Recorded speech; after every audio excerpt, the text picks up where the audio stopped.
Welcome to news focus. నేను మీ స్వాతి. ఆయన ఒక విజనరీ లీడర్, జనం నచ్చిన జనం మెచ్చిన లీడర్. మరి ఓటమి పాలయ్యాడు కదా అంటే అది పొరపాటే. ఒక్కోసారి ఒకరి హవా ఎక్కువగా వీచినప్పుడు గెలుపోటములు సహజం. ప్రజలకు కావాల్సినవన్నీ చేశాడు, అయినా ఓటమి పాలయ్యాడు. ఇంతకీ ఎవరా నాయకుడు అనేగా మీ ప్రశ్న. అదేనండి మన శ్రీకాకుళం జిల్లా పలాస మాజీ మంత్రి డాక్టర్ సీదిరి అప్పలరాజు. వైద్యో నారాయణ హరి అన్నట్లు అతి తక్కువ కాలంలోనే వైద్య వృత్తితో సీదిరి అప్పలరాజు పలాస పరిసర ప్రాంతాల ప్రజల మన్ననలు పొందారు. పేద ప్రజలకు ఫీజుల రూపంలో డబ్బులు తీసుకోకుండా ఉచిత వైద్యాన్ని అందించడంతో పాటు వారికి తిరిగి ధన సహాయం చేస్తూ మంచి హస్తవాసిగా పేరొంది మనసున్న మహారాజుగా పేరు ప్రఖ్యాతలు కైవసం చేసుకున్న డాక్టర్ సీదిరికి వైఎస్ఆర్ పార్టీ అధ్యక్షుడు జగన్మోహన్ రెడ్డి నుండి పిలుపు వచ్చింది. జగన్మోహన్ రెడ్డి సీదిరికి మొదటిసారి ఎమ్మెల్యేగా అవకాశం ఇవ్వడంతో 2019 ఎన్నికల్లో సీదిరి ఘన విజయం సాధించారు. సీదిరికి మంచి ప్రజాదరణతో పాటు మంచి వాక్చాతుర్యం, పోరాటం, పటిమ ఉందన్న సంగతి గమనించిన జగన్మోహన్ రెడ్డి ఏడాది కాలంలోనే సీదిరికి మంత్రి పదవిని కట్టబెట్టారు.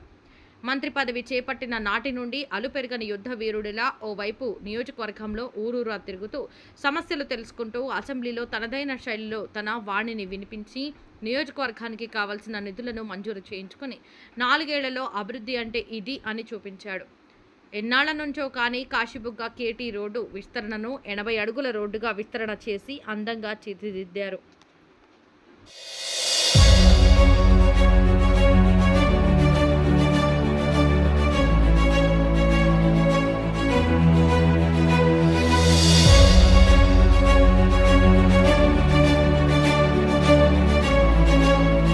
లేని రోడ్లుగా పలాస కాశీబుగ్గ మున్సిపాలిటీ రోడ్లను తీర్చిదిద్దడంతో పాటు 3 మండలాల్లో ఎన్నో ఏళ్ల నుండి రోడ్లు లేని గ్రామాలకు సీసీ రోడ్లు, బీటీ రోడ్లు వేసి శభాష్ అనిపించుకున్నారు.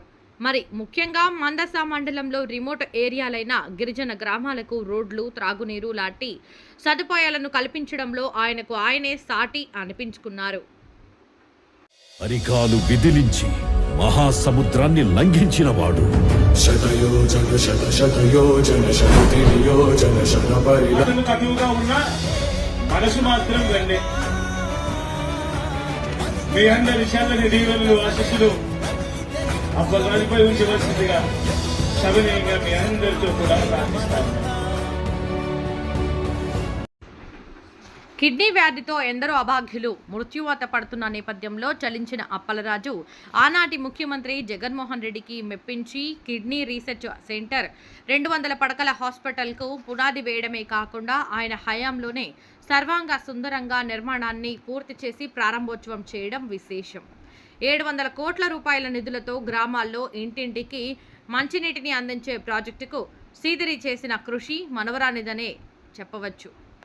గ్రామాల్లో రైతు భరోసా కేంద్రాల భవనాలు, సచివాలయ భవనాలు, ప్రాథమిక ఆరోగ్య కేంద్ర భవన నిర్మాణాల విషయానికి వస్తే ఇక లెక్కే లేదు.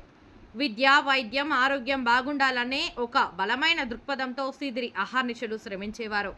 ఓ మంత్రి అయి ఉండి కూడా తానే స్వయంగా ప్రభుత్వ హాస్పిటల్స్కు వెళ్లి ఆకస్మిక తనిఖీలు చేసేవారు. నిర్లక్ష్యం వహించే వారి పట్ల సింహ స్వప్నంగా ఉండేవారు.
అన్నిటికీ మించి ఆయనలో ఓ గొప్ప ప్రత్యేకత ఏంటంటే నియోజకవర్గంలో ఉన్న లక్షలాది మంది జనాల్లో ప్రతి వ్యక్తిని గుర్తుపెట్టుకొని పేరు పెట్టి పిలవడం.